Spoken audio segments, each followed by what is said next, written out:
Really, I wasn't searching for love.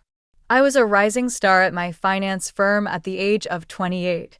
My desk felt more like home than any club or dating app, and spreadsheets were my love language. Sarah's rooftop party followed.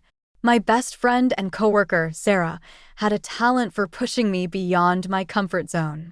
It was a varied gathering this time, including some of the more typical office workers as well as a number of singers and artists Sarah knew. I caught a glimpse of him there. He was disputing with a guy about how to rebuild a brick building, or rather, sparring with him in a humorous way. He had dark brown hair that looked if he had just run his fingers through it, and he was tall and slender with gentle eyes. He was wearing a faded t-shirt with a band logo I couldn't identify over a ragged leather jacket. I'm usually surrounded by people wearing slacks and button-downs, but there was something about him that appealed to me. With a light-hearted grin, he asked, "So you think slapping a fresh coat of paint on history is a good idea?" The other man rolled his eyes. He was a stocky man with a shaven head. "Hey, it preserves the structure, right?" The man in the leather jacket retorted. "Yeah, but it erases the character, the cracks and the wear. That's what tells the story." Attracted to their comfortable banter, I started to move closer. Sarah suddenly materialized next to me, her eyes gleaming mischievously. Her words, "Amelia, this is Mark," prodded me on. "Mark, this is Amelia, the spreadsheet wizard I was telling you about." When Mark noticed me, he turned and his smile grew. "You mean spreadsheet wizard?" "Sounds amazing," I said. "It pays the bills," as a flush rose up my cheeks. "But I can also hold my own in a conversation that doesn't involve amortization schedules." Sarah snickered when I gave her a wink. "Challenge accepted," Mark responded in a kind and hospitable tone. "So, Amelia the spreadsheet wizard, what do you think about preserving history?" In the end, we spent hours discussing everything and nothing. As an architect, he had a strong interest in revitalizing and renovating historic structures. I filled him in on my hectic workdays at the firm and the thrill of sealing a significant contract. There were no uncomfortable silences, only a relaxed, easygoing discussion. As the night wound down, we found ourselves standing by the railing overlooking the city's skyline. The air was cool, and goosebumps prickled my arms. This was fun, I admitted, surprised by the slight tremor in my voice. "Yeah," he agreed, his gaze fixed on the glittering cityscape. I wouldn't mind doing this again sometime." "Me neither," I blurted out before I could overthink it. We met with Mark's parents, Martha and Arthur, at a fancy restaurant they picked. The conversation flowed easily enough at first. We talked about the wedding plans, the venue I'd booked, a beautiful old converted library, and the caterer I was stressing over. Turns out organic, locally sourced canapés are a pricey business. Then things took a weird turn. Martha, mid-bite of her lobster bisque, which she pronounced "bicey" with a forced accent, suddenly fixed me with a steely gaze. "So, Amelia," she said, dabbing her lips with a napkin. "Mark tells me you work in finance?" "Yes, I'm a financial analyst at a large firm downtown," I replied, unsure where this was going. "Analyst, huh?" "Sounds important," Arthur chimed in, his voice booming across the table. "You must do well for yourself." Mark, who had been mostly quiet up until this point, cleared his throat. "Dad, come on. That's not what we're talking about." "Just making conversation, son," Arthur said, waving his hand dismissively. He turned back to me. "So, Amelia, you mentioned a firm, big name, I presume?" I told him the name of the firm, a global player in the financial world. A satisfied smile spread across Martha's face. "Excellent," she declared. "And you say you do well for yourself? Investments? Stocks? That kind of thing?" "Yes, I manage a portfolio," I replied, feeling increasingly uncomfortable. This felt more like an interrogation than a meeting with my future in-laws. "A portfolio, huh?" Martha leaned forward, her eyes gleaming. "How much are we talking about here, dear?" My jaw dropped. This was outrageous. Nobody, not even family, asked questions like that. I glanced at Mark, hoping he'd step in, but he just avoided my gaze, fiddling with his bread basket. "That's really personal information, Mrs. Miller," I said, forcing a smile. "Oh, come on, honey," Martha huffed. "We're practically family now, isn't that right, Mark?" Mark mumbled something noncommittal, his cheeks flushed pink. I decided to take matters into my own hands. "Look," I said, trying to keep my voice calm, "money isn't everything. Mark and I love each other, and that's what matters most." "Love is great, sweetheart," Arthur chimed in again, "but let's face it, love doesn't pay the bills." I took a deep breath. This dinner was turning into a disaster. "Maybe we should stick to talking about the wedding," I suggested, hoping to change the subject. The next morning, I called my grandma. As soon as I hung up with her, after recounting the dinner with Mark's parents, a wave of doubt washed over me. Her words, "greedy and selfish people," echoed in my head, but I brushed it off. Grandma could be a bit old-fashioned sometimes. Sure, Martha and Arthur were a little blunt, but they seemed genuinely happy for us. Maybe they were just a bit awkward when it came to expressing their emotions. Fast forward a few months, and wedding planning was in full swing. Everything from the venue to the flowers felt like pulling teeth. Whenever money came up, Mark would give a sheepish shrug and say, "Work's been a bit tight lately." His parents, bless their hearts, kept offering suggestions, cheaper venues outside the city limits, a family friend who did amazing catering for a discount meaning they'd barter for vegetables from their neighbor's garden. Needless to say, I ended up footing most of the bill. Mark, ever the charmer, would say things like, "You're amazing, honey," handling everything like a champ, but his lack of financial contributions started to grate on me. Finally, the big day arrived. It was beautiful. The weather cooperated, the food was delicious, and most importantly, Mark and I said "I do." The only sour note was Grandma. After the ceremony, she pulled me aside, her wrinkled face etched with concern. "Amelia, honey," she said, her voice low, "be careful with those in-laws of yours. They don't have your best interests at heart." I rolled my eyes. "Here we go again, Grandma. They're just excited. They love Mark, they love me. Everything's fine." The honeymoon phase was barely over, the leftover wedding cake still sitting on the counter, when the first major in-law incident occurred. It was a Sunday morning, and Mark and I were still luxuriating in bed when a loud thump from downstairs shattered the peaceful silence. We exchanged a confused look, then Mark mumbled, "Probably the mail." The thump was followed by a cacophony of rustling paper and muffled exclamations. Throwing on robes, we hurried downstairs to find a scene that could have been ripped straight out of a horror movie. Well, a horror movie with a lot of floral wrapping paper and gaudy gift bags. Martha and Arthur were sprawled on the living room floor, surrounded by wedding presents like vultures picking over a carcass.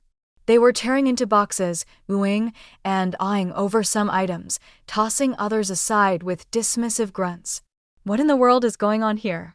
I demanded, my voice laced with disbelief. Martha, mid-unwrapping, looked up and flashed a megawatt smile. "Amelia, darling, just admiring your lovely wedding gifts." "Admiring?" I sputtered. "It looks more like you're ransacking the place." Arthur, holding up a crystal vase and squinting at it, snorted. "Relax, sweetheart. Just sorting things out. Can't have all this clutter lying around, can we?" "Clutter?" "These were gifts chosen with love, hopefully by our friends and family." But before I could voice my outrage, Mark spoke up. "Maybe they should just leave the present unopened, right?" he said, his voice mild. "Exactly," I chimed in. Rel wasn't completely oblivious. Martha scoffed. "Don't be silly, honey. It's rude not to open presents. Besides," she added, her eyes gleaming, "we might find something truly special in here." Special for them, that much was clear. I watched in growing frustration as they picked through the gifts, setting aside anything that caught their fancy. A silver picture frame, a set of engraved wine glasses, a fancy cheese board. Finally, I couldn't take it anymore. "These are our wedding gifts," I said, my voice firm. "Not yours to take." "Look, honey," Martha said, her voice dripping with fake sweetness. "We just saw some things that would look lovely in our new house, the one we're decorating." They were redecorating with our wedding gifts. The anger bubbled up inside me, threatening to spill over. "What about the gift you got us?" I asked, my voice tight. Martha paused, her hand hovering over a box wrapped in fancy floral paper. She rummaged through the pile, finally pulling out a small, oddly shaped package. With a flourish, she handed it to me. I unwrapped it slowly, my heart sinking with each layer of tissue paper. Inside was a cheap glass statuette, the kind you'd find at a discount store, adorned with garish plastic flowers. My stomach churned. This was their idea of a wedding gift? Maybe Grandma was right. Maybe I'd married into a nightmare. The wedding gift incident was just the tip of the iceberg. Martha's shopping spree became a regular occurrence. She'd call, all chipper, and ask me to join her for a girls' day out. What it actually meant was me being her unpaid personal shopper.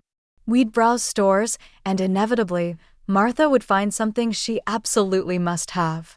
Then, at checkout, she'd do this weird shuffle with her purchases and mine, muttering about forgetting her wallet and such a hassle with separate bags. Of course, by the time the cashier figured it all out, I'd be stuck paying for both our stuff. Arthur wasn't much better. Weekends were his prime visiting time. He'd waltz in unannounced, plop himself down on the couch, and proceed to spend the entire day glued to the TV, inhaling whatever snacks I had on hand.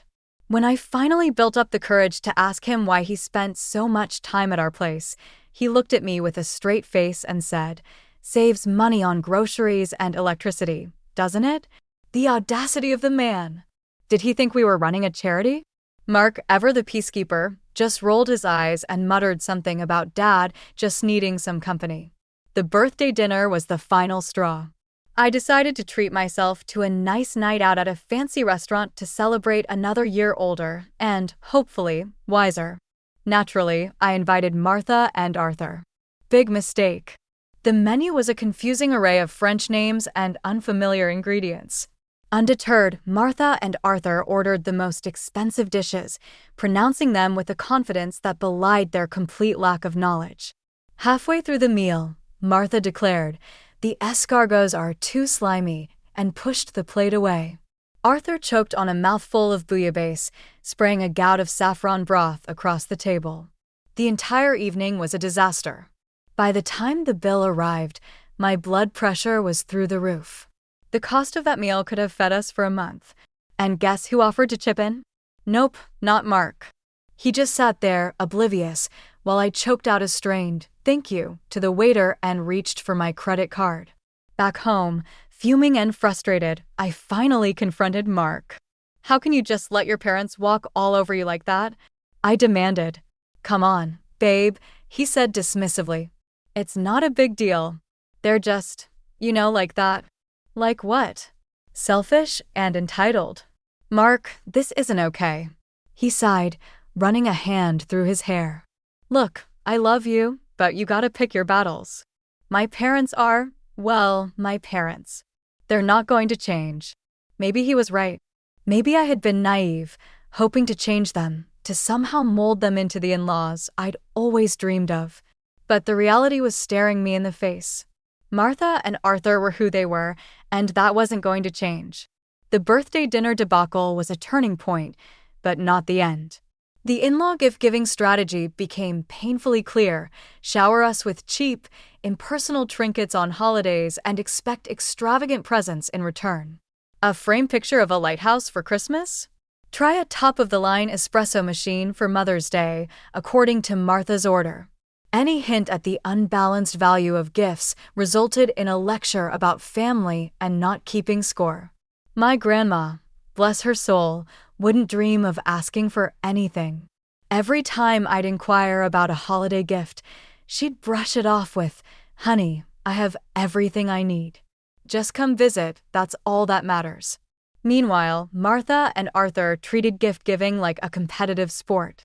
They'd show up unannounced, a triumphant glint in their eyes, brandishing their latest treasures: a chipped ceramic fruit bowl for Christmas, a set of mismatched oven mitts decorated with faded cartoon cats for Valentine's Day. Each offering felt like a slap in the face. The final insult came on Thanksgiving. This year, I'd opted for a quiet night in, just Mark and me. Maybe order some takeout and watch a movie. But of course, Martha and Arthur had other plans. They barged in, laden with shopping bags, their faces plastered with self-satisfied grins. "Happy Thanksgiving, sweetie," Martha trilled, thrusting a brightly wrapped package at me. I unwrapped it with a sinking feeling. Inside was a GY scarf, the kind you might find at a gas station gift shop. The flowers were fake plastic, and the fabric felt like sandpaper against my skin. "It's perfect, isn't it?" Martha beamed. "Matches your new coat perfectly." I forced a smile. The coat in question was a vintage find I'd scored at a thrift store. The scarf? Well, it clashed spectacularly. "Thanks, Martha," I mumbled, trying to hide my disappointment. Arthur, meanwhile, was holding up a small box. "And for you, son," he declared, "a little something to help you unwind after a long day at work." Mark's eyes lit up. He eagerly tore into the box, revealing a pack of cheap drugstore cigars, the kind that smelled like dirty ashtrays and regret. "Thanks, Dad," he said, a genuine smile spreading across his face. That was it. The final straw. Here I was, staring at a birthday gift that insulted my taste and a husband who seemed more excited about a pack of drugstore cigars than his wife's well-being. The anger simmered inside me, threatening to boil over. But instead of exploding, I did something completely unexpected. I took a deep breath, forced a smile, and thanked them for the lovely gifts. A glimmer of hope arrived in the form of my work performance. I landed a coveted quarterly award, a hefty bonus that practically screamed, "Celebrate." Venice, with its romantic canals and rich history, had always been a dream destination. Knowing I spoke fluent Italian sealed the deal. This trip, I decided, would be a chance to reconnect with Mark, to escape the suffocating grip of his parents for a while. Except, news travels fast, especially bad news to eager ears. Martha and Arthur, upon learning of our travel plans, descended like hungry vultures. "Venice, huh?" Martha said, her eyes gleaming with a disturbing avarice. "Sounds delightful. Always wanted to see those gondolas up close." "Actually," I said, trying to be polite, "this trip is just for Mark and me. A little romantic getaway." Arthur scoffed. "Come on, Amelia. Don't be selfish. We've never been to Europe, let alone Venice. Think of the pictures." This wasn't about a photo op with gondolas. It was about escaping their smothering presence. "I'm sorry," I said, my voice firm, "but this is a trip for two." My polite refusal triggered a meltdown of epic proportions. They called me selfish, greedy, and accused me of trying to alienate Mark from his family. The worst part? Mark, ever the peacekeeper, didn't stand up for me. Instead, he mumbled something about maybe they could come along and that it wouldn't be that bad. That's when I knew this wasn't just about a trip anymore. This was about boundaries, about respect, about whether our marriage could survive his parents' constant intrusion. I looked at Mark, my voice laced with ice. "Absolutely not. This is our trip, and they are not invited." The fight that followed was brutal. Harsh words were exchanged, accusations hurled. By the end of it, a heavy silence had settled between us. We retreated to opposite ends of the apartment, a cold war brewing in our once happy home. Days blurred into one another. The silence in the apartment was a constant reminder of the chasm that had opened between Mark and me. I didn't call his parents. The mere thought of their entitled whining made my stomach churn. Mark remained in his self-imposed exile. The only communication? A good morning mumbled in the kitchen each day. Then, on a random Saturday morning, I woke up to an empty apartment and a sinking feeling in my gut. My phone buzzed on the nightstand, the notification sound grating on my nerves. Glancing at it, my blood ran cold. Airline ticket confirmations. 3 of them to Venice, purchased from my account. Panic clawed up my throat. No, it couldn't be. But as I scrolled through the confirmations, the sickening truth settled in. Mark, with the audacity of a seasoned thief, had used my trusted access to our bank account to book not only his own ticket to Venice, but 2 more for his precious parents. Hotel reservations were also courtesy of my hard-earned money. Confirmed. My suspicions were right. He'd gone behind my back, completely disregarded my feelings, and booked a vacation for himself and his leech-like family with my money. The anger, hot and furious, burned away the remnants of any affection I might have had left for him. My fingers flew across the screen, canceling the return flights and hotel rooms. Next, with steely resolve, I revoked Mark's access to my bank account, one small act of defiance in the face of their colossal selfishness. A few hours later, my phone erupted with a call. Mark's name flashed on the screen, but I let it go to voicemail. The voicemail notification arrived a moment later. His voice laced with a mix of panic and fury. "Amelia, where the hell are you? We're supposed to be checking into the hotel. What did you do with the tickets?" I deleted the message without listening. Then came a barrage of texts from both Mark and Martha, a mixture of demands, accusations, and veiled threats. Mark's final message, though, sent a dark chuckle rippling through me. "If you don't give me back access to the account and get us on that damn plane, Amelia, we're done. Consider this your divorce notice." With newfound clarity, I started making my own plans. I contacted a lawyer, the weight lifting from my shoulders with each step toward independence. Mark's divorce notice might as well have been a gift. I didn't wait for Mark to waltz back in, tail between his legs. Packing was cathartic, clothes went into suitcases, knickknacks into boxes. But the gifts from Martha and Arthur, those gaudy trinkets and mismatched sets, I left untouched. I lined them up on the living room floor, a garish monument to their selfishness. A final act of defiance before I slammed the door shut on that chapter of my life. Grandma's house, with its familiar scent of cinnamon rolls and worn furniture, felt like a warm hug. Tears streamed down my face as I recounted the entire ordeal, the hurt and anger spilling out like a dam breaking. Grandma listened patiently, a sad smile on her lips. "I told you, honey," she said softly, her voice laced with a hint of "I told you so," but mostly concern. "But sometimes you gotta learn things the hard way." "I know," I said, a newfound determination settling in my voice. "Maybe this is a good thing. Now I know what to look for, what to avoid." A few days later, a knock on the door shattered the peace of the afternoon. My heart lurched, but before I could react, Grandma ushered me toward the back room. Peeking through the curtain, I saw Mark standing there, looking lost and dejected. "Amelia, please," he pleaded, his voice thick with desperation. "Let me explain." Grandma opened the door a crack, her expression unreadable. Mark launched into a groveling apology, spewing words about realizing his mistakes and trying to distance himself from his parents. The anger that had been simmering inside me bubbled over. I barged into the hallway, a cold fury in my eyes. Distance himself? I scoffed. "Mark, you were about to spend my money taking them on a vacation. This isn't about you suddenly seeing the light. This is about you being comfortable because I paid the bills and bought your parents presents." He opened his mouth to protest, but I cut him off. "No, Mark. This is over. I don't want to build a life with someone who prioritizes comfort over respect, or someone who lets his parents walk all over him and his wife. I deserve better than that." Mark's face crumpled, but this time, I felt no pity. The door shut with a finality that echoed in the silence that followed. Maybe Grandma was right. Maybe this wasn't the end. Maybe it was the beginning of something new, something better, a life free of entitled in-laws, a life filled with respect, and maybe someday, with love that wasn't selfish or convenient.